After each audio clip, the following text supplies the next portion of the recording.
Good morning, students. Today we will start our new chapter, Chapter 5, Traditional Games and Arts. Many traditional games are played in the different regions of India. India's culture of traditional games and martial art in rich and varied. जो हमारे famous games हैं वे India में अलग अलग जगह पर खेले जाते हैं और इनकी अलग अलग वैरायटी होती है. अब हम कुछ ट्रेडिशनल गेम्स के बारे में पढ़ेंगे. फर्स्ट है boat race.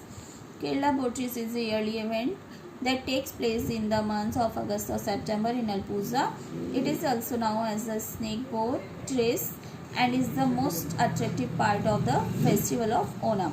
The brilliant performer of the rower portrays the enhanced sporting zeal and sportsman spirits of the local inhabitants of this southern state of India. Former Prime Minister of India Pandit Jawaharlal Nehru in the year of 1952 introduced the annual sport event of snake boat race. The Vallamkali or the yearly boat race take place in the backwaters of Punamada in Alpuza of Kerala. The rowers display tremendous courage and anthems to win the Nehru Trophy in the sporting event of the snake boat race. Boat race Kerala में हर साल मनाई जाती है अगस्त और सितंबर में. इसका दूसरा नाम बोट रेस है. यह ओणम फेस्टिवल का सबसे अट्रैक्टिव पार्ट होता है. इसमें जो ब्रिलियंट परफॉर्मर होते हैं वो इसमें पार्ट लेते हैं. पंडित जवाहरलाल नेहरू ने यह 1952 में बोट रेस इवेंट करी थी और ये केरला के एल्पुजा रिवर में होती है. इसमें जीतने वाले टीम को ट्रॉफी मिलती है. सेकंड है archery. Archery is the art practice और skill of propelling arrows with the use of a bow right from the ancient period. People were specially trained to use the bow and the arrow.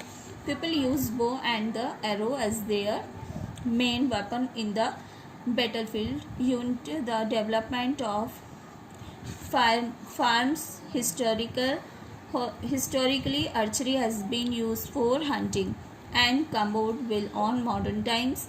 Its main use is that of a recreational activity. A person who participates in archery is known as an archer or bowman. Archery तीर धनुष से खेला जाता है. पहले ज़माने में लोगों को तीर धनुष चलाने की ट्रेनिंग भी दी जाती थी.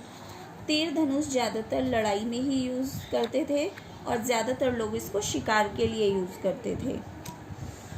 और जो लोग पार्टिसिपेट करते हैं उन्हें आर्चर या बोमैन भी कहा जाता है. थर्ड है wrestling. Wrestling is an ancient martial art that uses gripping type techniques such as clinch fighting, throws and takedowns, joint locks, pins and other grappling holds in ancient times. Wrestling competitions used to take place between kingdoms. The wrestler who knows his river down was supposed to have won victory for his king. A wrestling is a physical competition between two competitors or sparring partners who attempt to gain and maintain a superior position. There is a wide range of style with varying rules. With both traditional and modern style wrestling technique have been incorporated into other martial art as well as military hand-to-hand combat system. The wrestler build their bodies by taking a proper diet including buttermilk and almonds. They do regular exercise to maintain their health. Wrestling में दो player अपनी technique से लड़ाई करते हैं, एक दूसरे को हराते भी हैं. पुराने ज़माने में रेसलिंग में कॉम्पिटिशन्स राजाओं के राज्यों में होते थे, राजाओं के राज्य में होते थे। और इसमें एक दूसरे को पटकनी भी देते हैं, उठा उठा के पटकते हैं। ये है ना, knows the river down and suppose to have no victorious kingdom, ये राजाओं के राज्य में होते थे। पहले राजाओं को बहुत शौक होता था रेसलिंग देखने का, तो वो अपने राज्य में ही इसको ऑर्गेनाइज कराते थे और रेसलिंग कराते थे। और जो पहलवान होते थे, जो रेसलिंग करते थे, उनको पहलवान कहा जाता था क्या, कहते भी हैं। और उनकी डाइट का बहुत ज़्यादा ध्यान रखा जाता था। उनकी डाइट में क्या क्या होता था, बटर, मिल्क और बादाम, आलमंड्स, है ना, ये सब चीज़ें खाते थे, तो उनको ताकत मिलती थी। और उनके शरीर की बहुत ज़्यादा, उनकी बॉडी की मालिश की जाती थी, जिससे उनको ताकत मिलती थी। ठीक है। फोर्थ है Kalaripayattu. Kalaripayattu is a gift to the modern world and the mother of all martial art. It is an Indian martial art from Kerala, South India. This martial art was practiced primarily by the martial caste like Nair of Kerala. It includes strikes, kicks, gripping, proceed from weaponry and healing method. Regional variants are classified according to geographical position in Kerala, such as the northern style, the southern style and the central style. Northern Claripatu is based on the principle of hard techniques, while the southern style primarily follows the soft techniques. Even though both systems make use of internal and external concepts, Claripatu has contributed to the traditional art and dance form of Kerala, like Kathakali and Kodiyattam. Some traditional Indian dance schools still incorporate Claripatu as a part of their exercise regimen.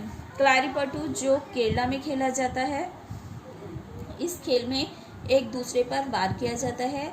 यह एक पुरानी कला है जिसमें लड़ाई होती है। इसको मदर ऑफ आर्ट भी इसीलिए कहा जाता है क्योंकि यह एक बहुत पुरानी कला है।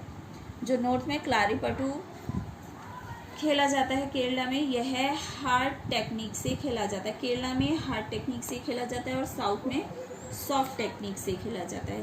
केरला का फेमस डांस है कथकली और कुडायम डांस है। इसके बाद क्या है, हम खो खो पढ़ेंगे। Kho kho is an Indian sport played by teams of 12 players who try to avoid being touched by members of the opponent team. In Kho Kho, one team sits on knee in the middle of the court in a row with attempt alternate members in the row facing opposite direction. The other team may send 2 or 3 members in the court. The motive for the sitting team is to try to take the option. The chairs can only run in one direction and cannot cut across the seaters.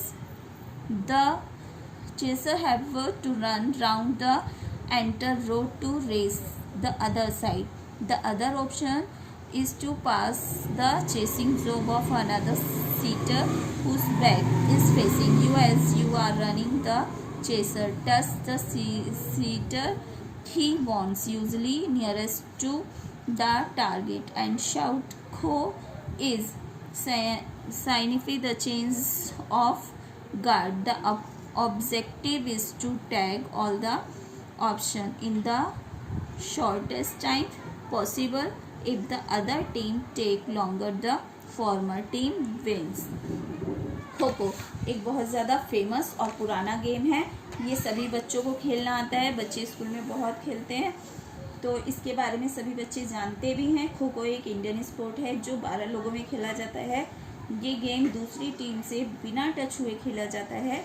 Ground में एक team को बिठाया जाता है और दूसरी team भागती है। जो टीम बैठती है एक दूसरे के अपोजिट फेस करके बैठती है और दूसरी टीम अपने 2-3 मेंबर्स को रनिंग करने के लिए भेजती है और एक टीम का प्लेयर उसको पकड़ता है, कुछ मेंबर्स को पकड़ता है। अगर जो प्लेयर पकड़ रहा है वो टीम के बीच से निकल जाता है तो वो आउट हो जाता है, और जो बैठे हुए व्यक्ति होते हैं उनको खो खो कह के उनको पुश किया जाता है, ऐसे ही एक दूसरे को छुआ जाता है। Okay, kabaddi. Kabaddi is a team contact sport that organized in India. Two teams occupy opposite halves of a field and take turns sending a rider into the other half in order to win points by tagging the members of the opponent team. The rider then tries to return to his own half holding his breath and chanting kabaddi kabaddi kabaddi during the whole raid. The opposite team tries to hold him in their half till the rider's breath is exhausted. The name often chanted during a game derives from a Hindi word meaning holding of breath, which is indeed the circle except of play. It is the national game of Bangladesh and the state game of Punjab, Tamil Nadu and Andhra Pradesh in India. देखिए, kabaddi 2 teams के बीच में खेला जाता है। एक जैसे दोनों teams आमने सामने खड़ी होती हैं, एक टीम का प्लेयर आता है और कबड्डी कबड्डी करता हुआ दूसरी टीम में जाता है, और जो दूसरी टीम के लोग होते हैं वो उस अकेले प्लेयर को अपनी तरफ खींचने की कोशिश करते हैं, बिना सांस रोके, बिना सांस छोड़े उस प्लेयर को अपना पाले में रहना पड़ता है। अगर वो दूसरे के पाले में चला जाता है, एक पैर भी निकल जाता है तो वह आउट हो जाता है। तो इसलिए इसमें सांस भी रोक के रखनी पड़ती है, और यह है it is the national game of Bangladesh. Bangladesh का नेशनल गेम है। And the state games of Punjab, यह कई राज्यों में खेला जाता है, तमिलनाडु, पंजाब में, आंध्र प्रदेश में। यह काफ़ी फेमस गेम है। तो ये आपका चैप्टर आज यहाँ कंप्लीट हो गया है। इसकी एक्सरसाइज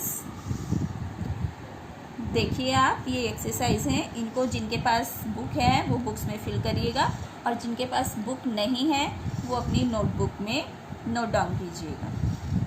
ओके।